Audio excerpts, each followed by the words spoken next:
మీ అత్తగారిలో మీరు చూసి నేర్చుకుంది ఏంటి? అదే చెప్తున్నాను కదా, మంచితనం అనమాట. సో దాని ముందు నాకు చాలా కోపం వచ్చేది. ఇంకా ఆమెని చూసి నేర్చుకున్నాను. ఎందుకంటే అసలు అందరినీ వెరీ ఫర్గివింగ్ నేచర్ అనమాట. ఎవరు ఏం తప్పు చేసినా ఇంకా మర్చిపోయి మళ్ళీ వెళ్ళి ఇంకా మంచితనాన్ని ఇస్తూ ఉంటారనమాట. సో ప్రేమ అదొకటే నేర్పించారు. సో ఎవరు నీకు ఏం చేసినా నువ్వు ప్రేమిస్తూనే ఉండు వాళ్ళని. అది నేర్చుకున్నాను. ఎందుకు మీ లవ్ ఎక్కడ జరిగిందండి?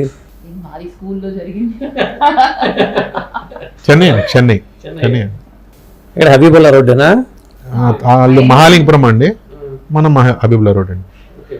స్కూల్లో జరిగిందండి అది. హై స్కూల్ స్థాయిలోనా? అవునండి. చిన్న వయసు కదా మీరు? చిన్న వయసు అండి. ఎవరు ప్రపోజ్ చేశారు? నేనే చేశాను. అండ్ ఇక్కడ ఫ్యామిలీ సినిమా ఫ్యామిలీ అని మీకు తెలుసా? నాకు పెద్దగా తెలిసేది కాదు, ఎందుకంటే తమిళియన్స్ కదా. పెద్ద తెలుగు ఇండస్ట్రీ గురించి నాకేం తెలీదు. అసలు నా అత్తగారిని అయితే కొన్ని తమిళ సినిమాస్ చేశారు కాబట్టి కొంచెం తెలుసు. నా మామగారు అసలు తెలీదు, పెళ్లి తర్వాతే తెలుసు అనమాట. సో మా ఇంట్లో అయితే అసలు ఒప్పుకోలేదు. సో ఎందుకు తెలుగు, మనం తమిళ అంటే ఫైనాన్షియల్ స్టేటస్ చూసారా, లేకపోతే మేము బాగా డబ్బున్నవాళ్ళు మీరు బాగా డబ్బున్నవాళ్ళని? అలా ఏం కాదు, బేసిక్లీ తమిళియన్స్ కదా, ఎందుకు మనకి అది నార్మల్ గా చెప్పేదే కదా. సో అలా చెప్పారు. దాని తర్వాత ఇప్పుడు అందరూ ఎవ్రీబడి ఈజ్ నార్మల్. ఇప్పుడు అంతా కలిసిపోయామండి. మా అత్తగారు ఇప్పుడు నాకు ఫాదర్ మదర్ వాళ్ళే. ఇప్పుడు లేనప్పుడు వాళ్ళే కదండి ఫాదర్ మదర్. నాకు ఒక బ్రదర్ ఇన్ లా ఉన్నాడు, వాడికి పెళ్ళి అయిపోయింది.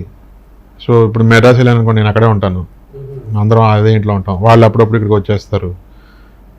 So it's just happy family అండి, అంతే. ఏవి డిఫరెన్సెస్ ఏం లేదు. స్టార్టింగ్ లో ఇప్పుడు మా నాన్నగారు ఎలా ఆప్సెట్ గా ఉన్నారో వాళ్ళు అలాగే ఆప్సెట్ గా ఉన్నారు ఆ 3 months. తర్వాత అందరం కలిసిపోయాం. రిసెప్షన్ పెట్టినప్పుడు వాళ్ళే పెట్టారండి రిసెప్షన్. మా నాన్నగారు వచ్చారు, అందరం కలిసి చేశారు.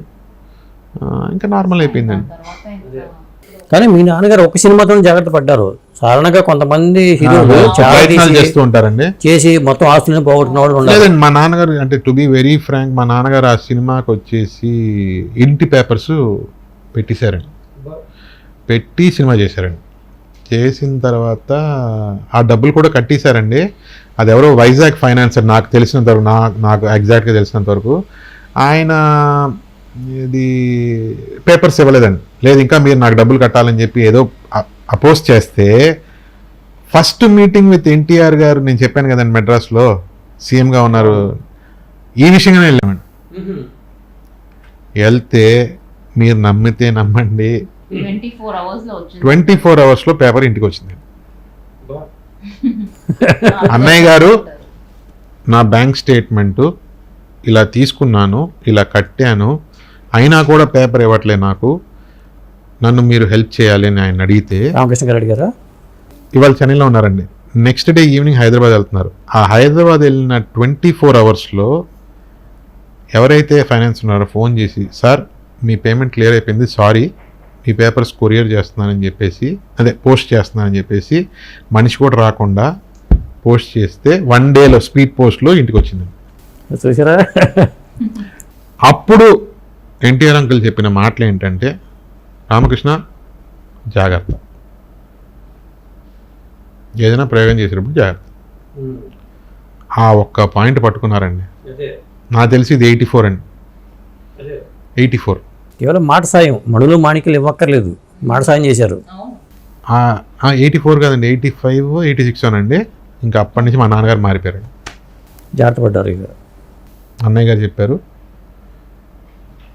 రెండోసారి నేను ఆయన దగ్గరికి వెళ్ళకూడదు, ఏదో హెల్ప్ అనో, కలవడానికి వెళ్ళొచ్చు, ఎలా ఉన్నారు అన్నయ్య గారిని అడగచ్చు, లేకపోతే ఆయన నాతో ఏదో పని ఉంటే పిలవచ్చు, తప్పులేదు. కానీ నేను ఒక హెల్ప్ చేయండి, నాకు ఈ బాధలో ఉన్నానని మటుకు నేను ఎవరి దగ్గరికి వెళ్ళి ఉంచకూడదని ఫిక్స్ అయిపోయాను.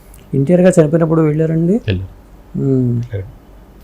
నేను చాలా అంటే బయటికి సింహంలా ఉంటారండి, లోపల చాలా సాఫ్ట్ ఎమోషనల్ క్యారెక్టర్ అండి. అంటే ఆయనకి ఏంటంటే ఇలా కనిపిస్తేనే అందరూ కొంచెం కేర్ఫుల్గా ఉంటారు, నేను జారుగా ఉంటే నన్ను తొక్కేస్తారన్న ఫీలింగ్ ఉందండి. రామకృష్ణ గారు మీ నమ్మరు, వీరి చివరి హారం కొడతాడు డ్రైవర్, అందరూ అలర్ట్ అయిపోవాలి ఇంట్లో. కుక్కతో సహా అలా ఉండేది. అంత స్ట్రిక్ట్ అనమాట. 8 o'clock తర్వాత ఎవరు ఇంట్లో నుంచి బయటికి వెళ్ళకూడదు, బయట నుంచి లోపలికి రాకూడదు. లాక్ చేసేస్తారు. గేటే లాక్ చేస్తారండి. నాకు 8 o'clock దగ్గర టైం బయటికి వెళ్ళడానికి రావడానికి. నేను మా డాడీ ఇలా ఏదో మా ఫ్రెండ్ బర్త్డే వెళ్ళదు, అక్కడే ఉండు, గేట్ లాక్డ్. అందుకని నేను 7:45కి వచ్చేవాడిని. అలా ఉండేదండి.